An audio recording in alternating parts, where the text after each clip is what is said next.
आपण आज संधीचा झालेला पहिला पेपर एक्सप्लेन करणार आहे, बरोबर आहे? तर आता तुम्हाला संधी मी शिकवली आहे, आता त्यानुसार पेपर पण घेतले, तुम्हाला समजले पण असेल. आपण आता त्याच्यावर चर्चा करणार आहे की एमपीएससी नेमकं कशा प्रश्न विचारतात, बरोबर आहे? तर त्यांनी पहिला प्रश्न दिलेला आहे, देव अधिक आलय या शब्दात संधीचा कोणता प्रकार आहे? खाली ऑप्शन दिले 4.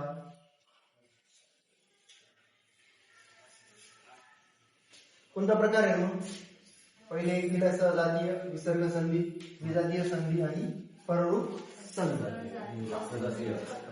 सर्वात पहिले संधीचा कुठला प्रकार आहे? मुख्य प्रकार कोणती संधी?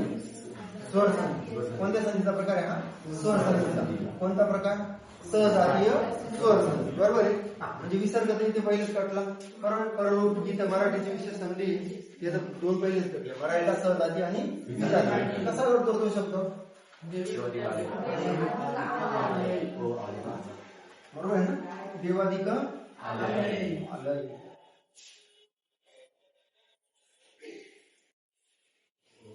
पहिल्या शब्दातला शेवटचा वर्ण काय आहे?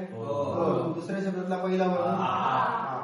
पहिल्या शब्दातील शेवटचा वर्ण आणि दुसऱ्या शब्दातील पहिला वर्ण हे दोन्ही वर्ण काय होतात? एकत्र येतात. ते जर एकाच जातीचे असतील तर त्याच जातीचा दीर्घ स्वर बनतात. एकाच जातीचे म्हणून त्याला आपण काय म्हणतो? सहजातीय स्वर, बरोबर आहे? आणि ते दोन्ही एकत्र येऊन त्याच जातीचा दीर्घ स्वर बनवतात म्हणून त्याला आपण काय म्हणतो? दीर्घादेश स्वर संधी, बरोबर आहे ना? त्याला दीर्घादेश स्वर संधी पण म्हणतात, सहजातीयला दीर्घत्व स्वर संधी पण म्हणतात, बरोबर आहे? समजले? मग तो नवीन वर्ण पहिल्याची जागा घेतो. पहिला कोणता आहे रे? अ. आता इथला अ गेला, इथला आ गेला. आता हे दोघी इथे काय राहिला? फक्त देव. व मधला अ निघून गेले, अपूर्ण आहे, मग त्याच्यात हा नवीन स्वर मिसळेल आ. आता आचा फक्त काय मिळेल? जाईल, चिन्ह जाईल फक्त. आचं चिन्ह काय आहे? पाय मुलीला निघून जाईल आणि तिथं देवा आणि पुढे उरलेला आहे ल. कळले कसं घडलंय देवाने? सहजाती सोच. हे तुम्हाला सांगितलं. त्याच्यानंतर पुढचा शब्द दुरात्मा. हा शब्द कोणत्या संधी प्रकारातला आहे? स्वर संधी, व्यंजन संधी, विसर्ग संधी की पररूप संधी? तर ती विसर्ग संधी. कोणती संधी आहे? विसर्ग संधी. आता कशी विसर्ग संधी? तर पहिल्या शब्दातील शेवटचा वर्ण हा विसर्ग असला पाहिजे, बरोबर आहे? हे समजलं असेल. कसं आहे? दुरात्मा अधिक आत्मा. पहिल्या शब्दाचा शेवटचा वर्ण हा विसर्ग आला, विसर्गाच्या पुढे मूर्धू वर्ण आला पाहिजे. काय आला पाहिजे? दुसऱ्या शब्दातला पहिला वर्ण हा मूर्धू वर्ण आला पाहिजे. काय मग? आ. सर्व स्वर मूर्धू आहेत. पण ह्या विसर्गाच्या पूर्वी रस्व ई किंवा रस्व ओ आला पाहिजे, तेव्हा या विसर्गाचा र होतो. काय होतो? र. कळले? जर तिथं अ किंवा अ आला असता तर उची विसर्ग संधी झाली असते ना. आता ही काय? र ची विसर्ग संधी. कुठली? र ची विसर्ग संधी. काय आहे? तर त्या विसर्गाच्या पूर्वी येणारा जो स्वर आहे तो अ किंवा रस्व उ किंवा रस्व ई आला पाहिजे. रस्व उ आला आहे, बरोबर आहे? आणि पुढे काय आहे? दुसऱ्या शब्दातला पहिला वर्ण मूर्धू वर्ण पाहिजे. कुठला? मूर्धू वर्ण म्हणजे मूर्धू स्वर पण येतील किंवा व्यंजन पण येतील. स्वर तर सर्व मूर्धूच आहेत, काही व्यंजन मूर्धू आहेत, काही कठोर आहेत, कळले? मग त्यातले सर्व मूर्धू कुठलाही एक आला तरी तो त्याच्यात मिसळेल आणि त्यापासून एक नवीन वर्ण तयार होईल. आता हा नवीन वर्ण तयार होताना हा र अपूर्ण आहे का? अपूर्ण र मध्ये आ मिसळला तर त्याचा काय होतो रे? रा होईल. काय होईल? रा होईल, बरोबर आहे? मग इथला आ गेला, इथला विसर्ग गेला, इथे काय राहिला रे? दु रा. समजलंय कसा बनलेला? विसर्गापासून र बनलाय, मग विसर्गाची विसर्ग र संधी. समजले? पुढे हा बाकी राहिले. आधीच्या स्वराचा लोप होऊन, आय थिंक हे कालच झालं आपलं ना, पुढे आलेला स्वर कायम राहतो, बरोबर आहे? तेव्हा त्या संधीला काय म्हणतात? पहिल्या शब्दातला शेवटचा वर्ण पहिल्या शेवटचा स्वर लोप पावतो आणि दुसरा कायम राहतो, तेव्हा त्याला म्हणतो आपण पररूप स्वर संधी. आणि ज्या वेळेस पहिला स्वर कायम राहतो आणि दुसरा लोप पावतो तेव्हा पूर्व म्हणजे अगोदरचा कायम राहतो आणि पुढचा लोप पावतो. मराठी विशेष संधी कालच झाली ना, समजली. पुढे त्यांनी काय म्हटलं, स्वर संधीच्या बाबतीत पुढीलपैकी कोणते नियम अचूक आहेत. आता म्हणजे संधीचे नियम विचारले त्यांनी. मी जे तुम्हाला वरती नोट्स मध्ये स्ट्रक्चर लिहून दिलेलं आहे, बरोबर आहे ना. त्या स्ट्रक्चरवरच आहे. पहिला नियम आहे, ए या स्वराच्या पुढे कोणताही स्वर आला तर त्याचा ऐ होऊन पुढील स्वर त्यात मिसळतो. काय होतो रे, ऐ होतो ना, आपण बघितलंय. आय थिंक स्ट्रक्चर मध्ये पण दिलंय. ऐच्या पुढे म्हणजे पहिल्या शब्दातला शेवटचा वर्ण ए असेल, त्याच्या पुढे एखादा स्वर आलेला असेल तेव्हा त्या एचा काय होतो रे, ऐ होतो. काय होतो, ऐ. पहिल्या शब्दातील शेवटचा वर्ण जर ऐ असेल तर त्याच्या पुढे एखादा स्वर आला तर त्या आईचा होतो काय होतो, आय होतो. जर पहिल्या शब्दातील शेवटचा वर्ण ओ असेल, त्यापुढे एखादा स्वर आला तर त्या ओचा काय होतो रे, अ. काय होतो, अ. जर पहिल्या शब्दातील शेवटचा वर्ण औ असेल, त्यापुढे एखादा स्वर आला तर त्या औचा काय होतो, आव होतो. काय होतो, आव. बरोबर आहे, हे स्ट्रक्चर आपण बघितलंय. मग हा पहिला नियम बरोबर आहे. बरोबर ना, एच्या पुढे एखादा स्वर आला तर त्याचा ऐ होतो. ब ऐच्या पुढे या स्वरापुढे कोणताही स्वर आला तर त्याचा आवी होतो. आवी पुढे बघितलंय का आपण, दिसतच नाही ना आवी. त्यातल्या त्यात इथं व आला, त्याच्यामुळे हा पहिलीच ही स्टेटमेंट चुकीची झाली. इथं काय आला पाहिजे होता, हे स्ट्रक्चर ना. जर ए या स्वरापुढे कोणताही स्वर आला तर त्याचा आव होतो. काय होतो, आव होतो. हे होत नाही, म्हणून हे काय रे, चुकीचं आहे. त्यापुढे तो स्वर मिसळतो. तिसरी स्टेटमेंट, ओ या स्वरापुढे कोणताही स्वर आला तर त्याचा अ होतो.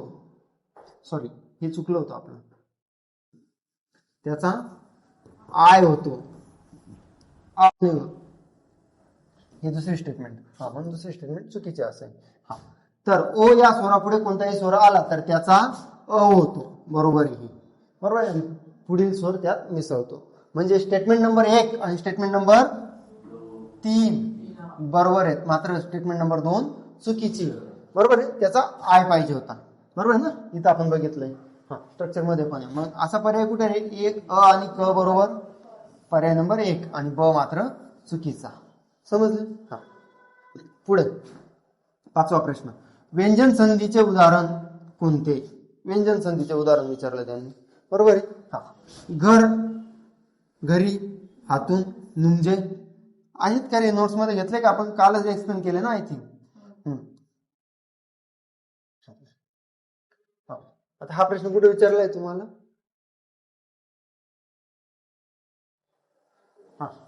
पुढे. आता हा कुठले संधी आहे रे, नुंजे, घरी,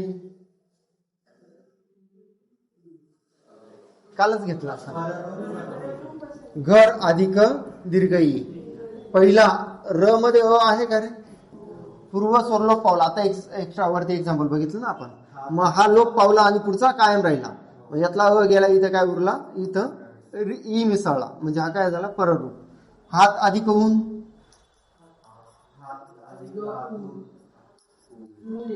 इथला अ लोप पावला, पहिला स्वर लोप पावला आणि दुसरा स्वर कायम राहिला, म्हणून यालाही काय म्हणता येईल, पररूप स्वर संधी. बरोबर आहे का, म्हणजे हातून. पुढचा काय रे, न अधिक उमजे. मग इथे काय झाला रे, इथला अ लोप पावला आणि उ कायम राहिला, म्हणून इथे काय होईल रे, न मध्ये काय मिसळेल, उ मिसळेल, रस्व येतो आणि जे म्हणजे. कळलंय का. आता म्हणजे ही व्यंजन संधी नाही, ही कुठली संधी आहे, मराठी संधी, पररूप स्वर संधी आहे ना, मराठी संधी मधला प्रकार आहे. जगदीश, षडानन, वागीश, हे सर्व प्रकार बघितले आपण. याचा विग्रह काय होत रे, जगत अधिक देश. मी तुम्हाला पहिल्यांदाच सांगितलं होतं संधी सुरू करतानाच, जर पहिल्या शब्दातला शेवटचा वर्ण जगत अधिक ईश. सॉरी हा ईश राहिला होता. पहिल्या शब्दातला शेवटचा वर्ण स्वर असेल आणि दुसऱ्या शब्दातला पहिला वर्णही स्वर असेल तर तिथं स्वर संधी होते. कोणती संधी होते? स्वर संधी. बरोबर आहे. हा फक्त पहिला स्वर बघून स्वर संधी सांगायची नाही, कारण की दुसऱ्या शब्दातला पहिला वर्ण पण स्वर पाहिजे तरच तिथं स्वर संधी सांगायची. बरोबर आहे ना. मी व्यंजन संधीमध्ये च्या व्यंजन संधीमध्ये पहिल्या शब्दातला शेवटचा वर्ण स्वर येतो. जर तो शब्द उदाहरण तुम्हाला आलं तर चुकेल ना, पहिल्या शब्दावरूनच बघितलं. मात्र व्यंजन संधीला मी काय सांगितलं होतं रे, पहिल्या शब्दातला शेवटचा वर्ण हा स्वर असेल, काय सॉरी व्यंजन असेल. काय असेल? व्यंजन.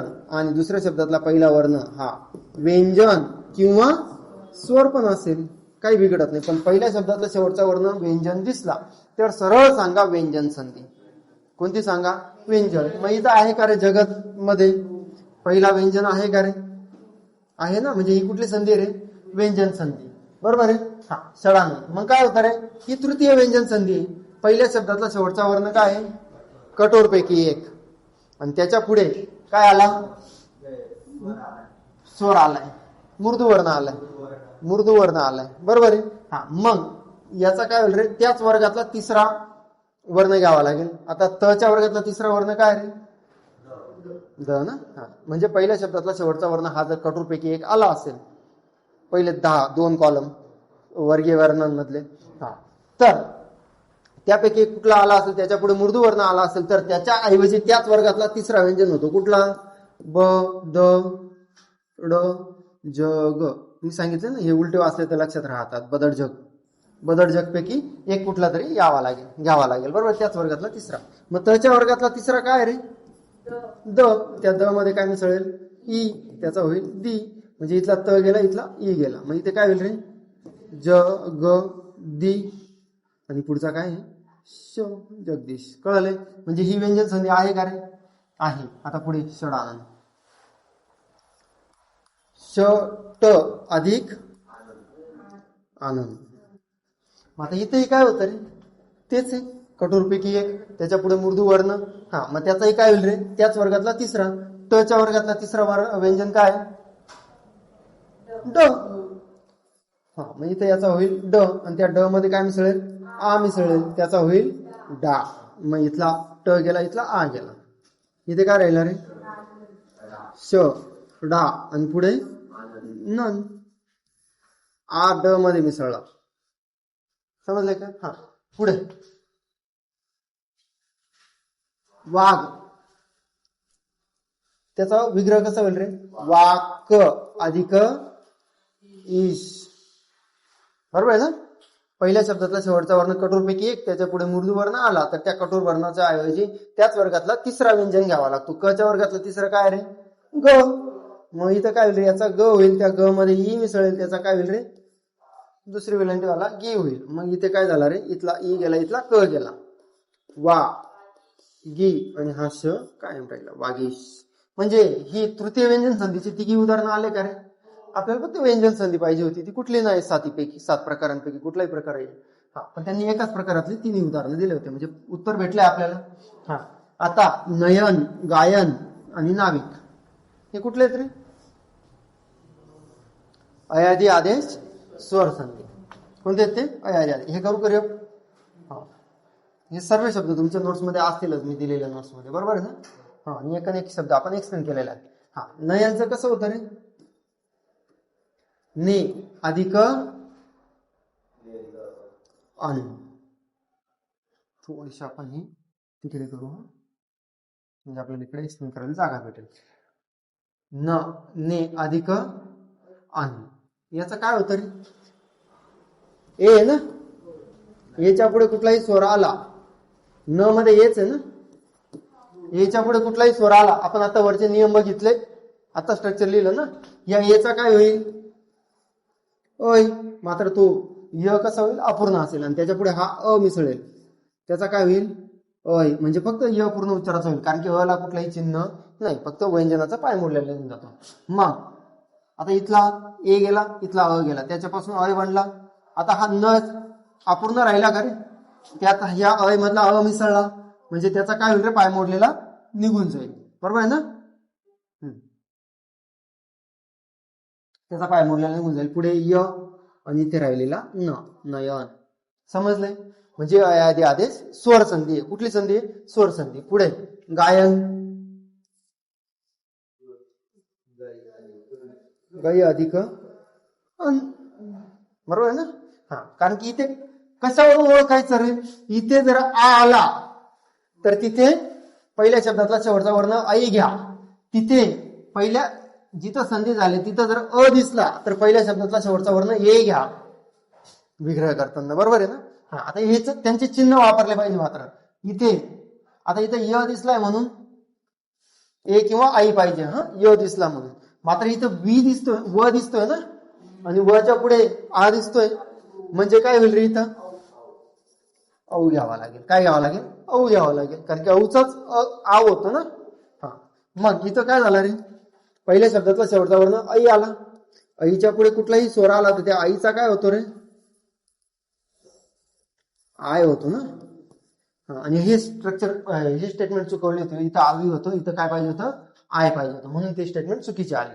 हा, मग इथं काय झालं रे? इथला आई गेला, इथला अ गेला. या आय पासून त्याच्यात अ मिसळला म्हणजे याचा पाय मोडलेला निघून गेला. इथे उरला फक्त ग. आता ग मध्ये हा आ मिसळेल. अपूर्ण ग आहे ना, तो आ मिसळेल. मग तो आ मिसळत असताना त्याचा पाय मोडलेला निघून जाईल, त्याला आचं चिन्ह प्राप्त होईल. गा, पुढे य आणि हा राहिलेला न, गायन. बरोबर झालंय. पुढे नाविक मध्ये कसं होईल रे? औ मिसळलेला पाहिजे ना, एक काना आणि दोन मात्रा. अधिक रस्व ई. हा, रस्व ई. इक प्रत्यय सांगितलाय मी. इक प्रत्यय मी बऱ्याच वेळेस एक्सप्लेन केलाय. शुद्ध शब्दांमध्ये हा इक प्रत्यय मॅटर करतो. पहिल्या शब्दामध्ये वृद्धी होते ना, अचा आ होतो, ईचा आई होतो आणि उचा औ होतो. हा, शारीरिक, मानसिक, औद्योगिक असे शब्द मी तुम्हाला एक्सप्लेन केले. हा, पुढे काय झालं रे? यातला औ, याच्यात रस्वई. या औच्या पुढे कुठलाही स्वर आला तर या औचा काय होतो? आव. मात्र गोचा पाय मोडलेला, त्याच्यात हा रस्वई मिसळेल म्हणजे याचा काय होईल रे? आवी. आणि हा आवी याची जागा घेईल. इथला आई गेला, इथला ई गेला. इथे काय उरला? न, अपूर्ण उच्चाराचा. त्याच्यात आ मिसळा म्हणून त्याचा झाला ना. आणि पुढे काय रे? वी. आणि उरलेला इकडचा क. हे आहे आयादी आदेश स्वर संधी. म्हणून हे त्याचं उत्तर नाही. आपलं उत्तर तर भेटून गेलं. पुढे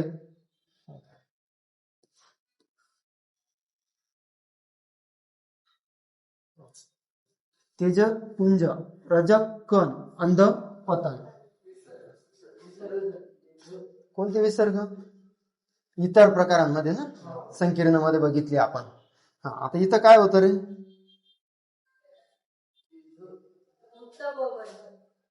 पहिल्या शब्दातला शेवटचा वर्ण विसर्ग असतो. काय असतो? विसर्ग. विसर्गाच्या पूर्वी अ आला पाहिजे. बरोबर आहे. आणि विसर्गाच्या पुढे क, ख, प आणि फ हे चार पैकी कुठलाही आला असेल तर फक्त काय होऊन जातं? विग्रहाचं चिन्ह निघून जातं. बरोबर आहे ना? हा, मग काय होईल रे पहिला? आणि मी हे स्ट्रक्चर असून कुठल्या संधीमध्ये दाखवलंय रे? विसर्गामध्ये. विसर्गाच्या पूर्वी रस्व ई किंवा रस्व उ आला असेल आणि विसर्गाच्या पुढे जर क, ख, प आणि ह होतो. बरोबर आहे. तेव्हा विसर्गाचा श होतो, मात्र अपूर्ण उच्चाराचा. तो अपूर्ण श यांना याच्यापैकी कुठलाही जो पुढे आलेला असेल त्याला जोडला जाईल. जर क आला असेल तर त्याला असा क ला जोडला जाईल. ख आला असेल तर त्याला श जोडला जाईल. प आला असेल तर त्यालाही श जोडला जाईल. आणि फ आला असेल तर त्यालाही श जोडला जाईल. हे विसर्ग श संधीमध्ये होतं.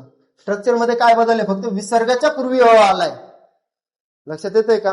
एवढ्या मायनर गोष्टी तुम्ही लक्षात ठेवणं गरजेचं आहे. आणि उदाहरणं आलेत ना, एमपीएससीने विचारले, ते काय मी माझ्या मर्जीने टाकलेले नाहीयेत. हा, मग इथं काय होईल रे? पहिला शब्द काय? तेज पुंज.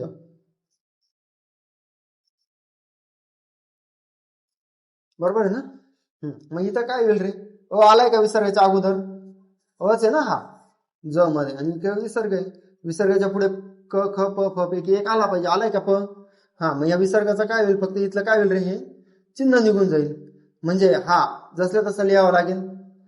मधलं अधिकचं चिन्ह काढून टाकायचं फक्त, बरोबर आहे ना. हा, तीनही शब्द त्याच प्रकारातले, तेजकण, रजकण, अधपतन, तेजपुंज, हे तीनही शब्द या स्ट्रक्चर मधले. समजले. पुढचा 6वा प्रश्न. हे कोण? फक्त ब. हा, सब ऑप्शन दिलं फक्त ब. समजले. हा, हे आहे मराठी विशेष काय पररूप स्वर संधीचं, हे आहे अयादी आदेश स्वर संधीचं, हे आहे विसर्ग संधीचं. आपल्याला व्यंजन संधी पाहिजे होती. पुढे, संधीची अचूक उदाहरणे असलेला पर्याय कोणता? इथं फक्त पहिला वर्ण आणि दुसरा वर्ण असे दिलेले आहेत आणि त्यापासून पुढे होणार काय हे दिलेले आहे. हे आपण स्वर संधीमध्ये बघितलं का रे? तुम्हाला मी आताही बोललो होतो, पहिल्या शब्दातला शेवटचा वर्ण आणि दुसऱ्या शब्दातला पहिला वर्ण स्वर असेल तर स्वर संधी. मात्र तिथं अ झाले, य झालेला आहे का रे? बरोबर आहे. कसा रे? यनादेश स्वर संधी सांगितली होती का मी? जर पहिल्या शब्दातला शेवटचा वर्ण ई असेल, त्याच्या पुढे कुठलाही एक विजातीय स्वर आला असेल, ई व्यतिरिक्त कुठलाही वेगळा, ई आला तर सजातीय होईल. हा, एक विजातीय स्वर आला असेल तर त्या ईचा काय होतो?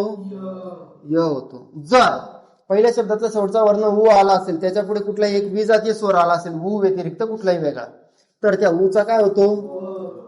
काय होतो? व होतो. मात्र अपूर्ण ना. जर पहिल्या शब्दातला शेवटचा वर्ण रू असेल, त्याच्या पुढे कुठलाही एक विजातीय स्वर आला तर त्या रूचा काय होतो रे? र. अपूर्ण उच्चाराचा र, त्याचा मात्र पाय मोडलेला. जर पहिल्या शब्दातला शेवटचा वर्ण लू आला असेल तर त्याच्या पुढे विजातीय स्वर आल्यावर त्या लूचा काय होतो? आणि याचा एकच शब्द होतो, माहितीये ना? लाकृती. बरोबर आहे. हा, हे सर्व एक्झाम्पल आपण बघितले. मग इथं काय झालं? हे बरोबर आहे का रे? यनादेश स्वर संधीचं स्ट्रक्चर आहे. पुढे रूच्या पुढे, बरोबर आहे ना? हा, त्याच्या पुढे हा स्वर आला तर तो त्याच्या पुढे जाईल आणि तो त्याच्या मिसळेल, मग त्याचा य होईल. बरोबर आहे ना? इथे जर अ असेल तर असं होईल, जर ई असेल दीर्घ तर असं होईल, रस्व असेल तर असं होईल, जर उ असेल तर यू होईल. बरोबर आहे ना? हा, हे पण बरोबर आहे का? विजातीय स्वर आला, त्याचा र बनला, त्या र मध्ये अ मिसळला. पुढे पहिल्या शब्दातला शेवटचा वर्ण उ आला, उचा व झाला, व मध्ये अ मिसळ, म्हणजे तीनही बरोबर आहेत का रे? अ ब क असा पर्याय बरोबर कुठे रे? Option number 4. बरोबर आहे.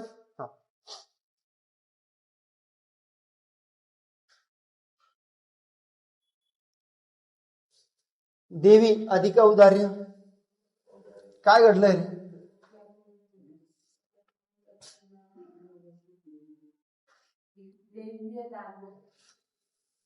कुठली संधी आहे ती?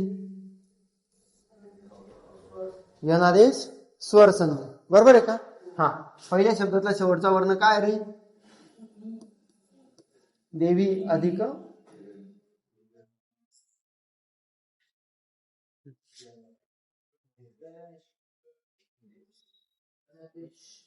अधिक औदार्य. पहिल्या शब्दातला शेवटचा वर्ण ई, ईच्या पुढे काय आलाय? विजातीय स्वर आलाय का रे? त्या ईचा काय बनेल? य. विजातीय स्वर आल्यामुळे त्याच्यामध्ये काय मिसळेल? औ. ओ नाही, हा तो औ आहे. मग त्याचं काय होईल रे? त्याचं चिन्ह प्राप्त होईल ना, 2 मात्रा, एक मात्रा, एक काना 2 मात्रे. बरोबर आहे. हा, इथला ई गेला, इथला औ गेला, इथे काय उरला? दे. व अपूर्ण उरला. अपूर्ण व. आता हा पुढे एक किंवा एकापेक्षा जास्त व्यंजन, 2 किंवा 2 पेक्षा जास्त व्यंजन एकत्र आले, त्याच्यात संयुक्त व्यंजन बनतं. मग याच्यात काय होईल रे? याच्यापासून हा व या य ला जोडला जाईल आणि त्याच्यात ऑलरेडी औ मिसळला, म्हणून देव दार्य आहे का? असा पर्याय कुठे? पर्याय नंबर 4, यनादेश स्वर संधी. हा, म्हणजे यनादेश स्वर संधीवर जास्त एक्झाम्पल येतात असं मला वाटतंय. बरोबर आहे. दुसरा पेपर मी बघितला तर त्याच्यात एक्झाम्पल जास्तच आहे. आलंय का? नियम. विसर्गा पुढे श श स, आय थिंक विसर्ग संधी कालच घेतली आपण, विसर्ग आणि मराठी संधी. हा, आल्यास विसर्ग कायम राहतो किंवा त्याबद्दल अनुक्रमे श श स होतात. वरील नियमानुसार खालीलपैकी कोणता शब्द बनलेला आहे? आता मला एक सांगा, त्यांनी काय सांगितलं, विसर्गाच्या पुढे काय आला पाहिजे? श श किंवा स आला पाहिजे. इथं येतोय का श श स? पर्याय गाठला. इथं येतोय का रे? याला थोडा वेळ विचार करू आपण. इथं येतोय का रे? नाही, म्हणजे हा पण गेला. इथं येतोय का रे?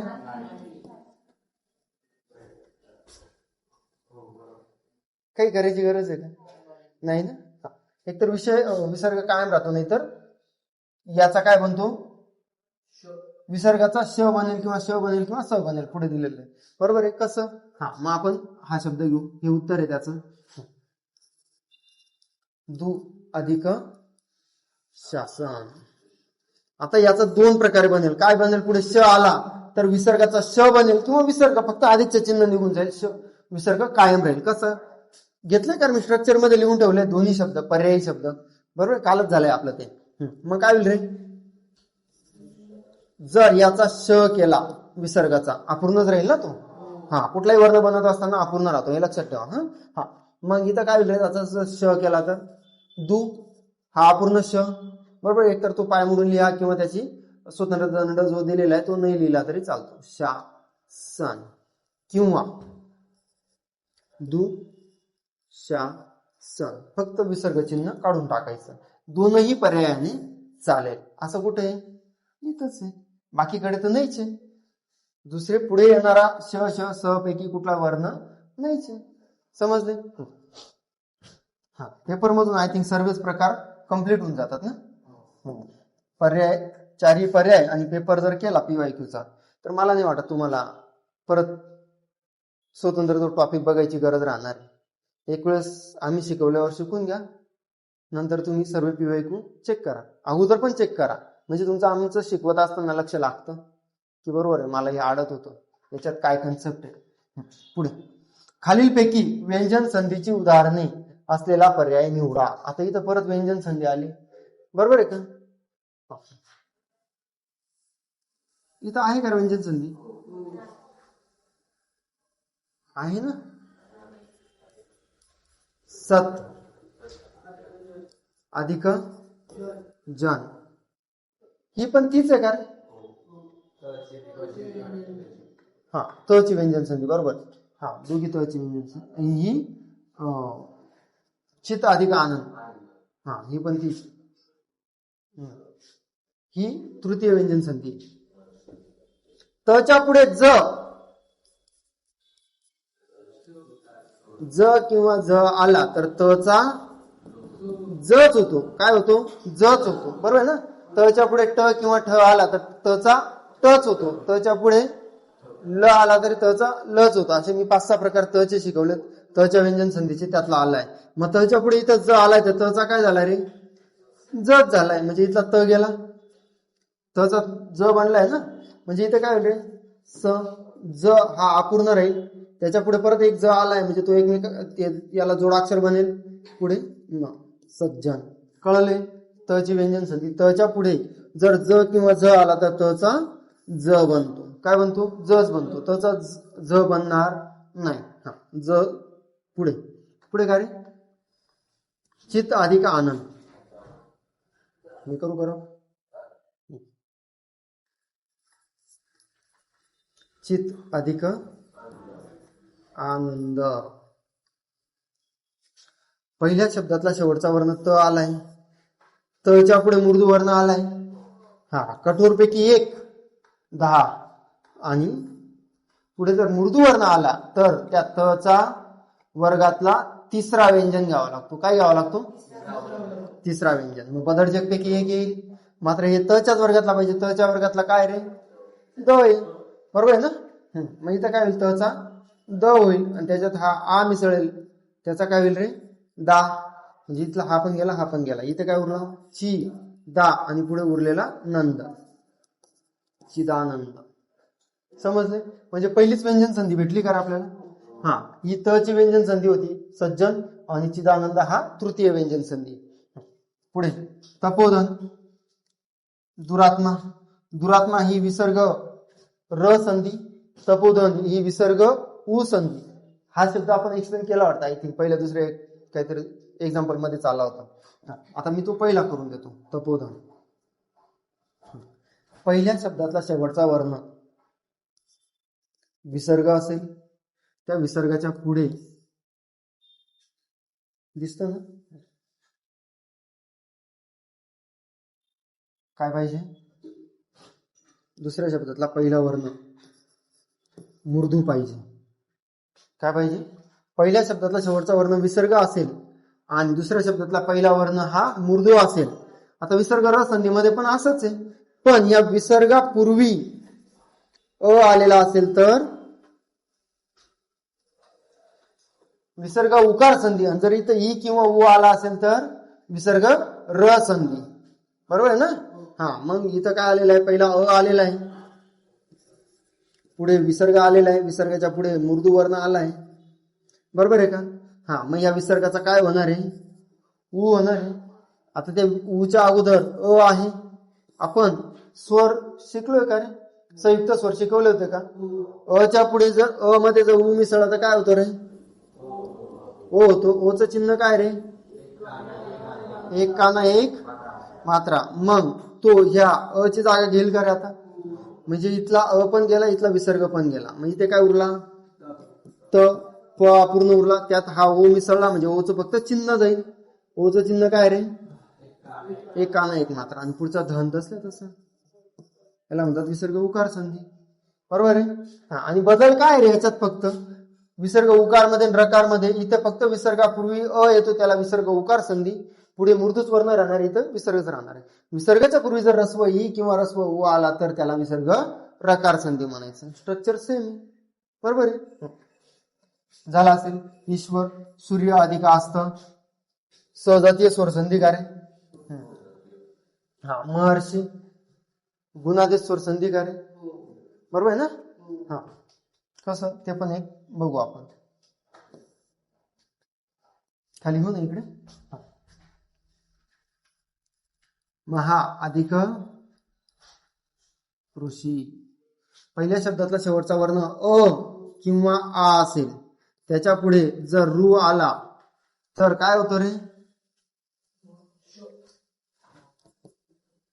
हे दोघे एकत्र येऊन अर तयार होतो, त्यातला र अपूर्ण राहतो.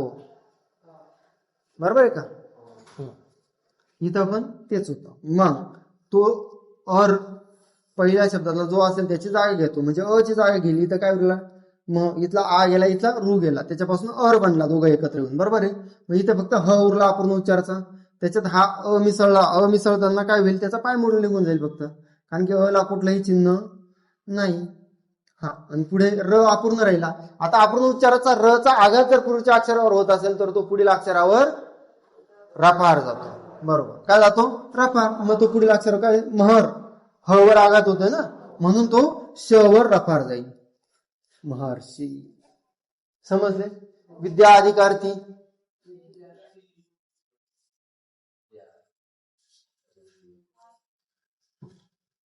विद्या अधिकार्थी. पहिल्या शब्दातला शेवटचा वर्ण आ, दुसऱ्या शब्दातला पहिला वर्ण अ. दोन्ही एकाच जातीचे स्वर एका पुढे एक आले तर त्याच जातीचा दीर्घ स्वर बनतो, त्याला दीर्घादेश स्वर संधी किंवा सहजाती. आणि तो दीर्घ स्वर पहिल्या वर्णाची जागा घेतो, याला म्हणतात आदेश. बरोबर ना. स्वर संधीमध्ये मी आदेश पण शिकवलाय तुम्हाला. मग इथला आ गेला, इथला अ गेला, इथे काय उरला, विद्य. बरोबर आहे. पुढे त्यात आ मिसळेल म्हणजे एक काना जाईल, आचं चिन्ह फक्त, आणि पुढे काय रे, ती. समजले. काही अडचण आहे. पुढील शब्द